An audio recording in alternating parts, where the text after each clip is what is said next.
friends, my name is B. Sai Raghavendra. I am studying 4th class in Sri Vivekananda High School. Today topic is simplification. First question.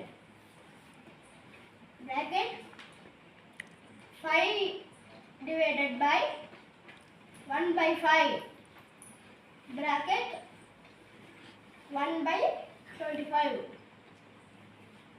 plus 4. ముందు బ్రాకెట్లో చేసుకోవాలి. 5 అంటే 5/1 అని అర్థం. 5/1 ఇక్కడ reciprocal చేసుకుంటే ఇక్కడ ఇంటూ వస్తుంది. ఇంటూ ఇది రెసిప్రోకల్ కాబట్టి 5/1.